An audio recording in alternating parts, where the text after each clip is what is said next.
some people think it's a pipe dream to be able to buy anything in the 200s these days. So 16.5% of the properties are under that 300k mark. If you compare that to the regional market average for New South Wales, it was 105%. Tim Watson, successful property investor and BA, opens up the subject of buying property in the 200,000s, what kind of properties they are, and a few key things you absolutely want to keep in mind if you're looking in the lowest price range. Certainly multiple markets out there that offer real growth potential. It's the land that's actually appreciating. I think the reality here is, with the feeling of buying low-price property in Australia getting more and more impossible, this weekly slice is a must-watch if you've been thinking about buying any Aussie property in the 200,000s. Is it even possible? What does it look like? And do you really want to buy it? My name's Todd Sloan. This is the Pizza and Property Podcast, and you're listening to my chat with Tim Watson. Tim Watson, how you going, mate? great to see you, Todd. Mate, it's good to have you back here. We're talking buying in the 200s. Now, this is laughable almost in 2024. Some would say impossible. You're about to share a bit of data on the fact that it's not impossible, but there might be a few caveats attached to all of this. Absolutely. I'm sure some people think it's a pipe dream to be able to buy anything in the 200s these days. Well, you listen to most people's stories, and when they started building a portfolio 10 or so years ago, it's a pretty common occurrence. Yep. So, but yeah, 2024, it's not really the norm. But what did you want to kind of set the stage with before we start getting into all the facts and figures about it? Yeah, so look, I have to admit, even I was surprised when I actually cut the data. And when you consider how vast Australia is, I still thought that there, out in the middle of nowhere, there would still be some properties that you could buy in the 200s. The reality is it's very, very slim pickings. How many did you find overall? And to verify as well, when we're talking properties, we're excluding land up. Yeah, so when we look at the different property types that we're talking about here, we're excluding land, rural, and acreage. Okay. All right. So this is essentially a roof over your head. Correct. How many were there, if we can start high level first, available in Australia right now at the point of recording? So there's only around 5,000, just over 5,500 properties that fall within the 200s range. And that's below, so in all of the states combined? Correct. And so for anyone going, okay, cool, tell me more, whereabouts are they starting to look? Okay, so you won't be surprised that there's quite a difference depending on which state you're in. And just looking at my notes here, so the highest proportion from the Northern Territories, you've got 284 out of 1,726.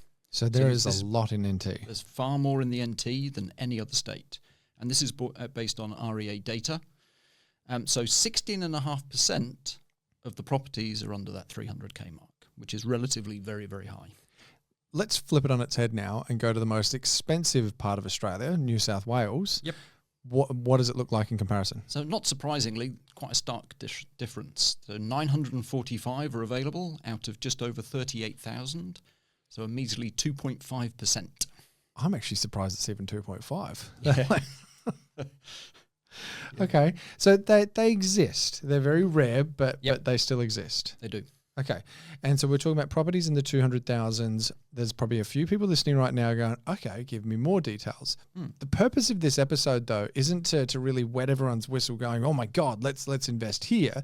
It's to go, all right, what's the rest of the story? And I think this is where a lot of value is going to come from, Tim, because I believe the rest of the story with this is really talking about where these properties are located, the types of properties these are, and the problems they might also have attached to them as well. Correct. Can we start digging a little bit into the small, regional, remote locations a lot of these are in? Yeah. And I've just got 4 examples here, Todd. So Broken Hill in New South Wales. You can buy 200k range, 10-year growth, 53.8%. If you compare that to the regional market average for New South Wales, it was 105%. So I think you start to paint a picture here that you can find them, but the actual performance might not be what you're looking for. Okay, so you're going to be putting your money more than likely somewhere that it'll do something, but not do what it could for you elsewhere. Correct. And look, we've all heard these worst case scenarios where you invest in very, very regional locations. They might be affiliated with mining that then closes down. And that can obviously be a very, very dramatic difference in growth because of the drivers there. I used to work in Olympic Dam in Roxby Downs, and I remember houses back then, 500, 600,000, and this was back in Adelaide when you could buy a house easily for $200,000, like 20k's from the city. Yep. And now I think you're struggling to give them away out there.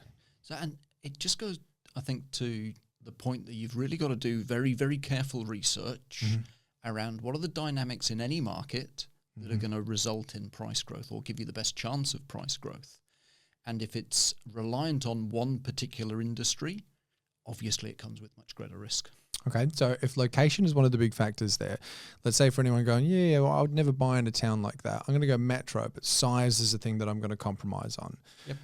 What are we looking at as far as maybe if someone's going down the studio apartment route, but in a CBD? So firstly, the way we've cut the data here is you can't get specific data on student apartment growth alone. What you can look at is the lower quartile of the 25% price range. Mm-hmm. So firstly, if you're looking at Greater Sydney, Melbourne, Brisbane, very, very unlikely that you're going to be able to find much, if anything at all, that's going to fall in the 200s range, just because the median price there is obviously still quite high. Mm-hmm.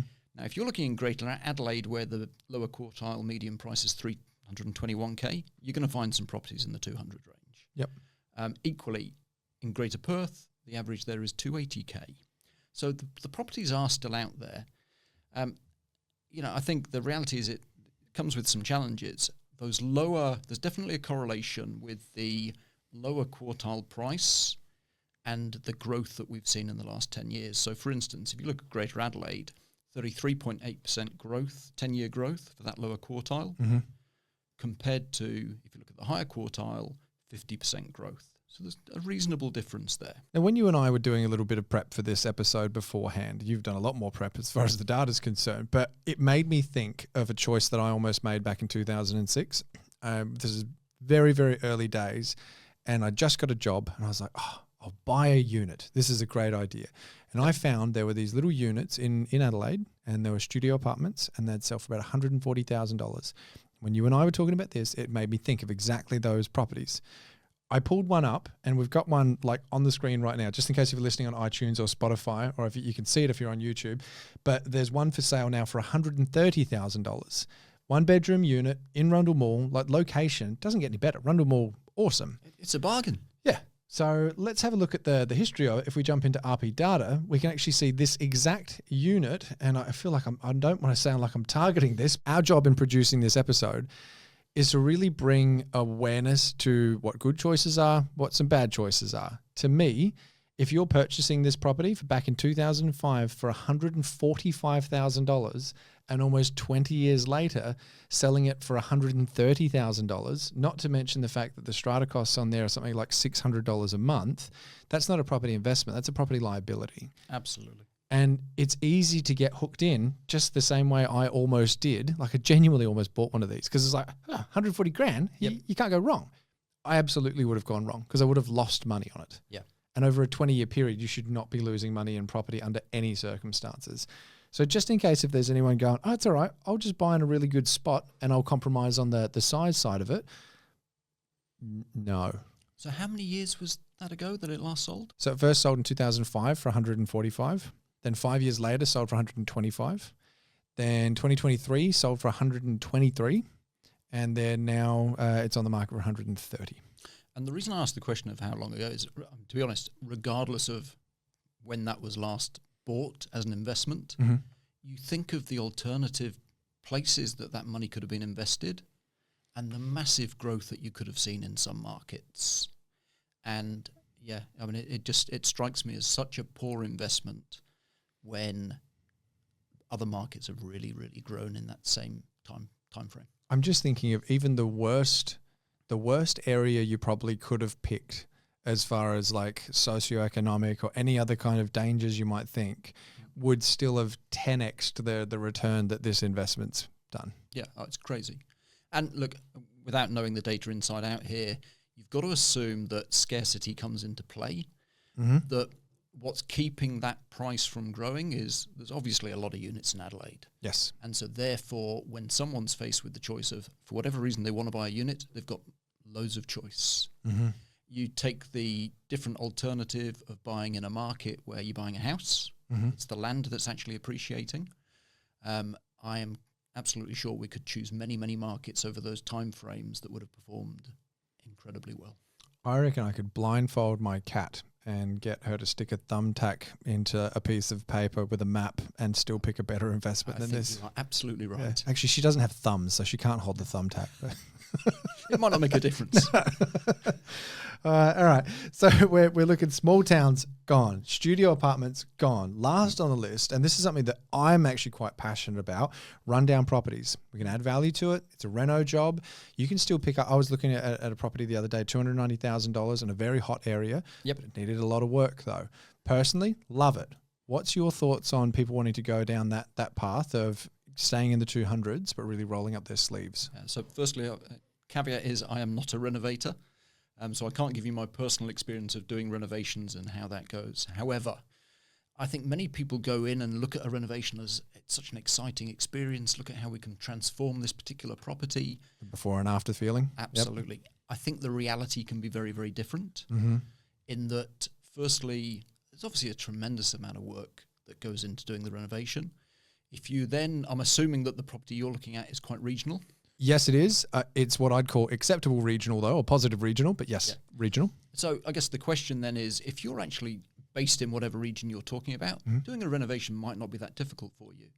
If you're from Sydney and you want to buy a regional investment and part of that is trying to do a renovation, that's a completely different approach, because the amount of time you've got to spend, you've got to travel up there. You've equally, do you have the experience of who the trades are that are going to support you in that renovation? If you're local, that's quite a different scenario. You probably do, but certainly not as a interstate investor. All right, so very small regional towns, out. Studio apartments, out. Or really, really small apartments, even if they're well located. Rundown properties, I'm going to say maybe, but be very, very careful, because it's pretty much out for majority of the population. So for anyone that's now thinking, okay, out, why did I click on this video? I was looking for all the $200,000 hotspots. There is a positive silver lining to this, and it's about a shift of focus that I think is very important. But Tim, you're going to say this much better than I could, mate. So very kind of you to say so, Todd, but look, I think the reality here is there might be a little bit of a shift in that price range required to really choose the asset that's going to help you build your portfolio. And particularly if it's the first asset that you're buying that's going to help you grow the portfolio over time, that one's crucial.